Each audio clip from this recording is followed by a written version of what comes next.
빛이 우중충하면 안 되겠죠. 항상 밝게 웃으며 인사하고, 단 오늘 말씀처럼 우리 주님이 세상의 빛이 되신 것처럼 그 주님만 믿고 따르는 우리 모두가 세상의 빛으로서의 사명을 감당할 수 있기를 주님의 이름으로 축복합니다.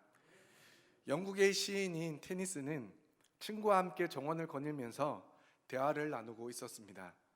친구가 테니스에게 진지하게 물었습니다. 자네는 예수 그리스도를 어떻게 생각하냐? 시인이었던 테니스는 말없이 한참을 걷다가 아름다운 꽃 앞에 서서 마침내 입을 열었습니다. 여보게, 나에게 예수 그리스도는 이 꽃과 태양과의 관계 같다네. 이 꽃은 태양빛이 없으면 시들시들 죽고 말 것이네. 태양빛이 없다면 이 꽃은 살 수도 없고 꽃을 피울 수도 없는 것처럼 나도 의의 태양이신 예수 그리스도, 그분이 없으면 영원히 죽고 말 것이라고 대답을 하였습니다. 이처럼 모든 생물은 빛을 통해서 생명을 얻습니다. 빛이 없으면 미생물이나 식물이나 동물들은 모든 활동들이 중단되어집니다. 왜냐하면 생명 활동은 빛으로부터 출발하기 때문입니다. 따라서 빛은 우리에게 풍성한 생명을 주는 것입니다. 그래서 하나님께서 천지를 창조하실 때 가장 먼저 만드신 것이 바로 빛입니다. 그 빛을 창조하기 전 세상은 흑암과 공허 그리고 혼돈뿐이었다라고 성경은 말씀합니다. 그러한 가운데 하나님은 빛을 창조하시면서 흑암과 공허와 혼돈을 제하여 버리고 세상을 밝히며 질서를 잡아 가셨습니다.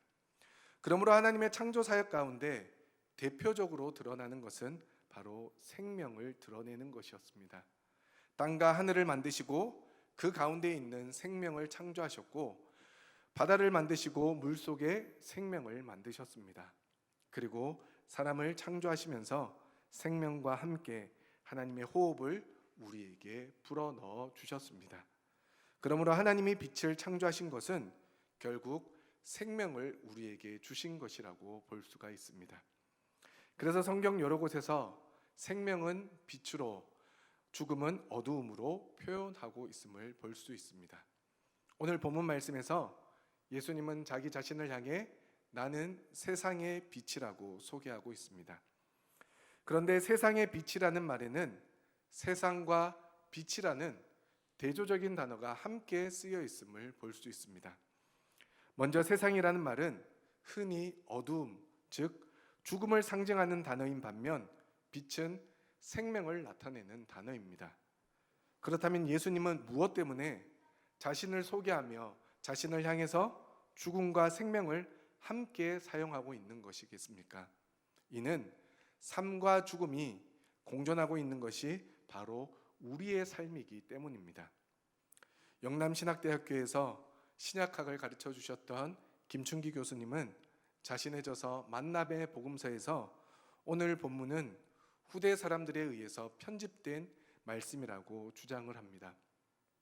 거기에는 여러 가지 신학적 이유가 있지만 오늘은 그 이유보다 오늘 말씀이 후대에 편집된 배경과 목적에 대해서 살펴보면서 말씀을 나누려고 합니다. 오늘 말씀의 배경은 초대교회의 난제를 해결하기 위함이었습니다. 313년 기독교가 로마의 국교로 인정받기 전 수많은 그리스도인들이 로마 사람들로 인하여서 박해를 받았습니다. 박해 기간에 신앙을 끝까지 지킨 사람들도 있지만 그에 반해 핍박에 못 이겨 배교한 사람들도 많이 있었을 것입니다.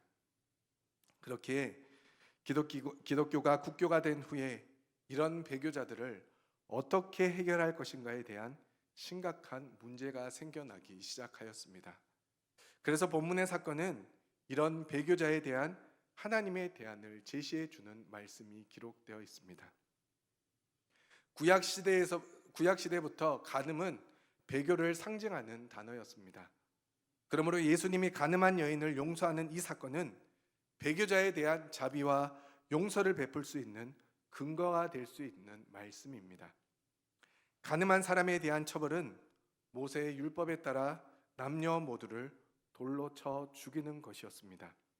레위기 20장 10절 말씀에 보면 누구든지 남의 아내와 간음하는 자 곧 그의 이웃의 아내와 간음하는 자는 그 간부와 음부를 반드시 죽일지니라라고 말씀하고 있고, 신명기 22장 22절에서는 어떤 남자가 유부녀와 동침한 것이 드러나거든 그 동침한 남자와 그 여자를 둘 다 죽여 이스라엘 중에 악을 제할 것이라고 말씀하며, 또한 24절 말씀에서는 너희는 그들을 둘 다 성읍문으로 끌어내고 그들을 돌로 쳐 죽일 것이라고 말씀해 주고 있습니다.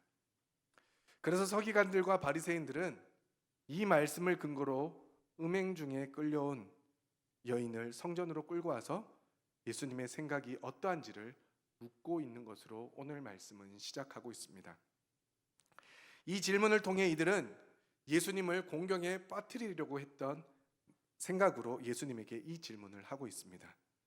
만약 이들이 음행한 죄에 대해서 심판할 것을, 재판할 것을 목적으로 가지고 왔다면 여인뿐 아니라 함께 음행했던 남자도 데리고 와야 했을 것입니다.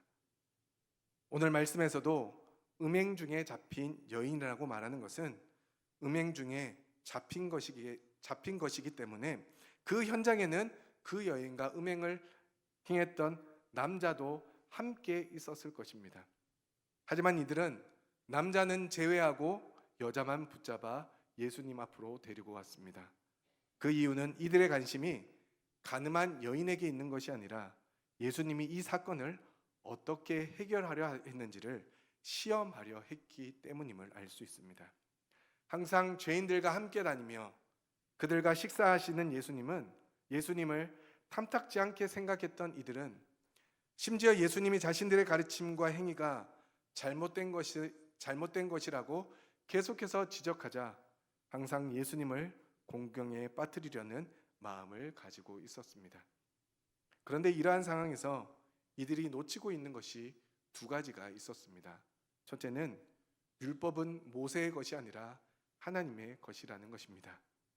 서기관들과 바리새인들은 음행하는 여인을 잡아온 후에 모세의 율법에 기록된 대로 이 여인을 돌로 쳐 죽일 것을 이야기합니다.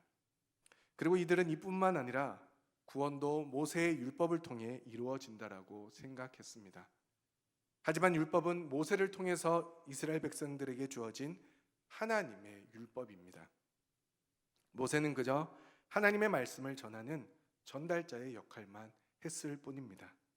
그런데도 이스라엘 백성들, 특히 그 중에 종교 지도자들은 모세의 율법이라는 말로 모세와 율법을 동등하게 취급하였습니다. 두 번째, 이들이 놓치고 있었던 것은 모든 사람은 죄에서 자유하지 못하다는 것입니다. 서기관들과 바리새인들은 음행하는 여인을 잡아 예수님 앞으로 데리고 왔습니다. 여기서 음행하다라는 말은 불법적인 사랑, 즉 불륜을 의미합니다. 이러한 사랑은 현재에도 용서받기 쉽지 않은 사랑입니다. 여러분들 한번 생각해 보십시오. 여러분들의 배우자가 여러분들이 아닌 다른 사람을 사랑하고 그들과 육체적인 관계를 가졌다면 그것을 쉽게 용서할 수 있겠습니까? 지금 생각해도 이 시대에도 그것은 쉽게 용서받을 수 없는 것입니다. 그런데 예수님 당시에 그것도 현장에서 붙잡힌 여인을 쉽게 용서할 수가 있겠습니까? 음행한 여인은 분명 죄를 지은 죄인입니다. 그런데 예수님은 오늘 본문 7절 말씀에서 너희 중에 죄 없는 자가 먼저 돌로 치라고 명령하고 있습니다. 이는 모든 사람이 죄를 범한 죄인임을 의미하는 말씀입니다.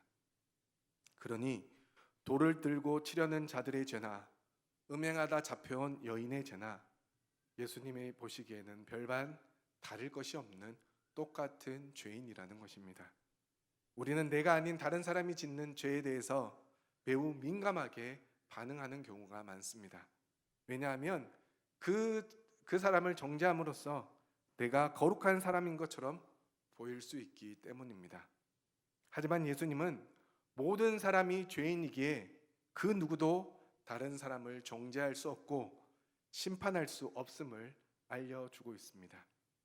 하지만 유대인들은 예수님의 이러한 가르침을 받아들이지 않았습니다. 오히려 적대시하고 이단시하였습니다. 이들이 예수님을 거부한 이유는 무엇이겠습니까? 그것은 바로 그들의 고정관념 때문입니다. 이 땅을 살아가는 사람들은 모두 다 고정관념을 가지고 살아갑니다.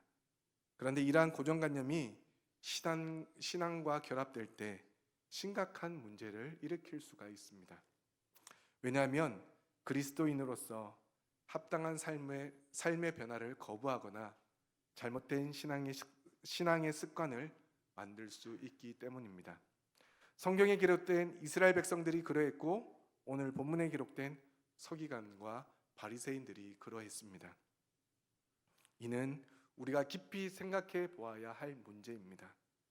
우리가 가지고 있는 신앙의 고정관념 때문에 하나님의 말씀이나 뜻을 제대로 이해하지 못하고 실천하지 못하고 그로 인해 참된 기쁨과 자유를 누리지 못한다면 그것은 큰 문제일 것입니다. 한 예로 한국 교회 안에는 예수 잘 믿으면 복 받는다라는 기복 신앙이 곧 고정관념으로 자리 잡혀 있습니다. 그래서 많은 사람들이 기독교를 믿으면 복 받는 종교로 오해하기도 합니다. 그리고 이러한 고정관념 때문에 아무리 신앙이 좋은 사람이라 하더라도 세상에서 실패하고 병들거나 가난해지면 교회에서 얼굴을 들고 다닐 수 없거나 교회를 떠나는 일들이 종종 발생하기도 합니다. 왜 그렇습니까? 기쁨과 감사가 넘쳐야 할 신앙생활이 예수님 믿으면 복 받는데 내가 잘못된 것은 예수님을 잘못 믿었다라는 그 고정관념 때문에 오히려 그것이 우리에게 무거운 짐이 되어 우리의 신앙을 짓누르고 그리고 다른 사람들의 눈치를 보다가 결국에는 교회를 떠나는 일들이 너무나도 많이 있다는 것입니다. 물론 예수님 믿으면 복 받는 것은 진실합니다. 진리입니다.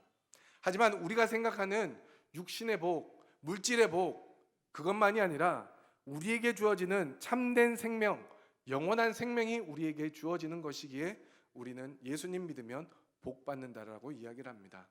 하지만 한국 교회 안에는 예수님 믿으면 물질의 복을 받고 건강의 복을 받고 그래서 다른 사람들보다 잘 살아야 되는 것이 고정관념으로 자리 잡고 있기 때문에 우리가 사업에 실패하거나 육신의 질병이 들거나 아니면 가난해지면 우리가 예수님을 잘못 믿은 것처럼 보여지기 때문에 그 눈초리가 너무나도 따가워 교회를 떠난다고 합니다.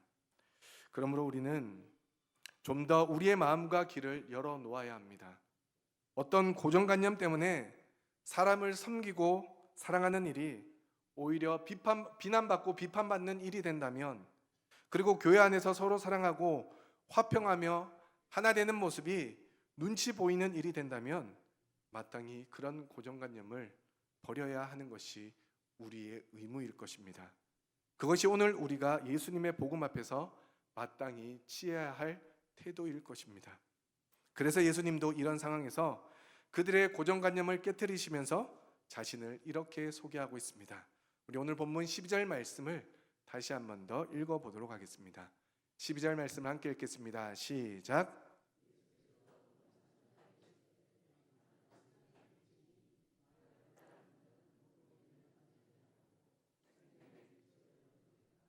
아멘. 예수님은 자신을 향해서 나는 세상의 빛이라고 이야기하고 있습니다. 서기관과 바리새인들이 여인을 돌로 쳐 죽이려고 한 것은 죄를 없애고 죄로 인해 부정한 것을 없애기 위함이었습니다. 하지만 이 세상에서 모든 죄를 이기고 없앨 수 있는 분은 오직 우리 주 예수 그리스도 한 분밖에 없음을 우리는 고백하길 소망합니다. 성경에서 죄는 언제나 어두움을 나타냅니다. 그 어두움을 이기는 것은 오직 빛이기에 예수님은 어두움의 상징인 세상을 드러내어 세상의 빛이라 선포하고 있습니다. 그렇습니다. 하나님은 태초에 빛을 창조하시면서 어둠과 공허와 혼돈을 사라지게 하셨습니다. 그런데 아담과 하와로 말미암아 그들이 지은 죄로 말미암아 다시금 세상에 어둠과 공허 그리고 혼돈이 찾아왔습니다. 심지어 요한복음 1장 5절 말씀에서는 빛이 어둠에 비치되 어둠이 깨닫지 못하더라고 말씀하고 있으며, 요한일서 1장 7절 말씀에서는 그가 빛 가운데 계신 것 같이 우리가 빛 가운데 행하면 우리가 서로 사귐이 있고 그 아들 예수의 피가 우리를 모든 죄에서 깨끗하게 하실 것이라고 말씀해 주고 있습니다. 그런데도 사람들은 빛을 싫어하고 계속해서 어두움 가운데 살기를 바라고 있습니다. 그래서 하나님이 창조하신 보시기에 심히 좋았던 모습으로 회복하기를 원하지 않고 오히려 창조 전에 어둠과 공허와 혼돈의 모습으로 우리의 삶을 몰아넣고 있습니다.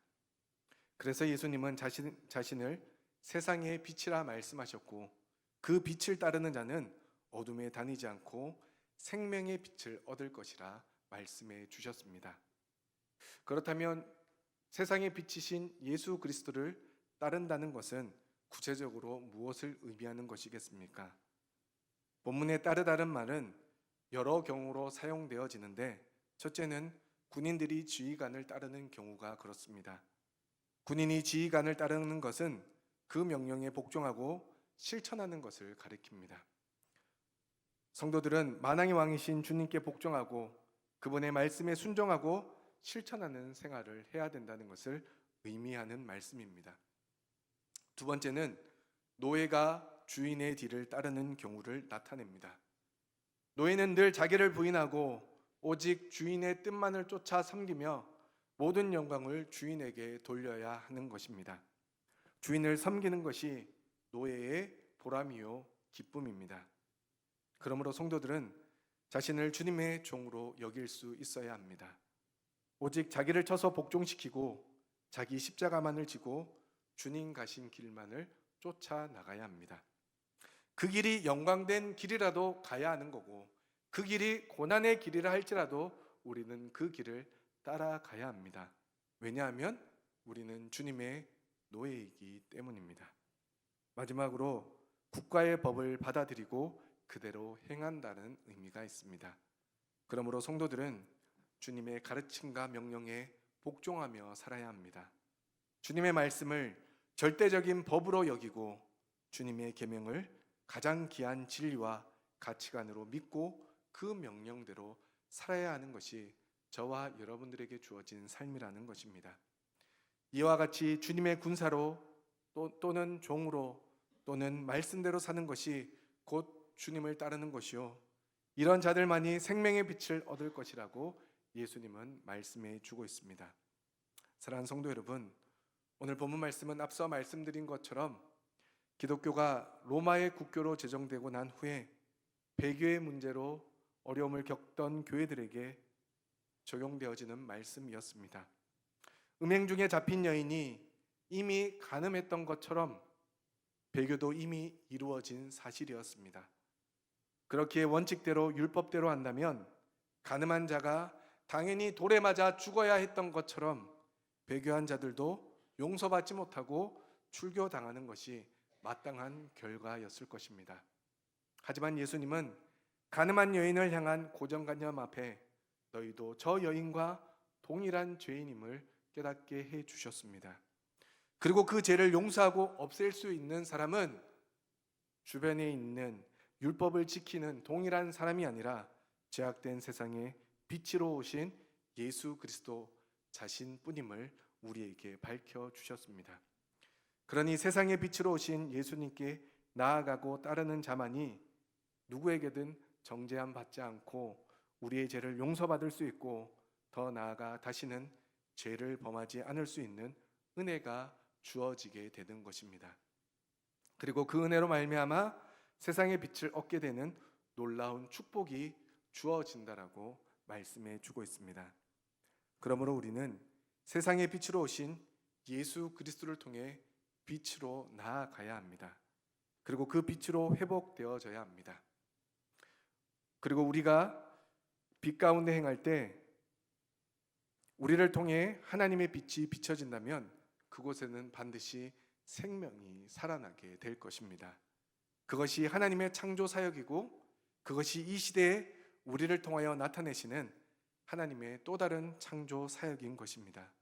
그리고 그것을 우리는 부흥이라고 부릅니다.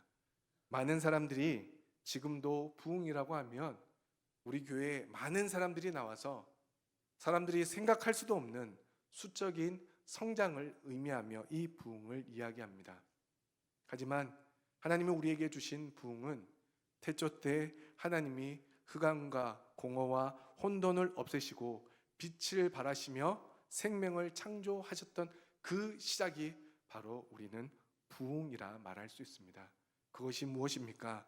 하나님이 보시기에 심히 좋았던 세상, 그리고 하나님이 함께 교제하며 사람과 함께 기쁨을 누렸던 시간, 그것이 하나님이 진정으로 원하시는 창조 사역이었고 하나님이 지금도 기뻐하시는 부흥의 역사라는 것입니다. 그러므로 나는 세상의 빛이라 말씀하신 우리 주님의 말씀을 마음속에 깊이 새기며 우리의 삶과 믿음을 새롭게 창조하시어 우리 삶에 날마다 부흥의 역사를 허락하시는 하나님의 은혜를 누리며 살 수 있는 우리 성도님들 되시길 소망합니다. 이를 위해서 우리는 끊임없이 세상의 빛으로 오신 예수 그리스도를 따르는 자들이 되어야 합니다. 이 여인의 마음을 마지막으로 생각해 보시기 바랍니다. 얼마나 감사하겠습니까? 얼마나 기뻐했겠습니까? 그리고 예수 그리스도를 얼마나 신뢰하며 따라다녔겠습니까?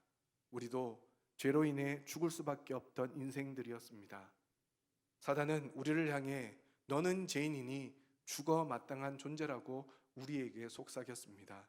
그런데 예수님은 우리에게 찾아오셔서 우리 주변의 그 누구도 우리를 정죄하지 못하고 우리를 죽이지 못하도록 죄 있는 자들이 돌로 치라고 말씀해 주셨습니다.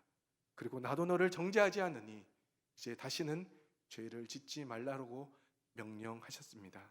그 명령에 이 여인은 주님을 떠난 후에 죄를 지었겠습니까? 짓지 않았겠습니까? 다시는 죄를 짓지 않으려 노력하며 살았을 것입니다. 그리고 예수님의 말씀이 그 인생의 길이요 진리요 생명처럼 믿고 의지하며 따랐을 것입니다. 그러니 그 여인은 예수님을 만난 그 시간이 자신의 죄악으로 어두웠고 혼란스러웠고 아무것도 없었던 공허와 혼돈과 흑암 중이었던 자신의 삶에 빛이신 예수님을 만났던 창조의 역사였고 그의 인생이 바뀌어지는 부흥의 역사였던 것입니다. 그러므로 그러한 놀라운 은혜가 저와 여러분들 가운데 그리고 여러분들의 가정과 그리고 우리 교회 가운데 동일하게 임하기를 소망합니다. 그래서 여러분들의 가정이 그리고 우리 교회가 빛으로 부흥되어지는 놀라운 우리 주님의 역사가 날마다 우리 예배 가운데 나타날 수 있기를 주님의 이름으로 간절히 축원합니다.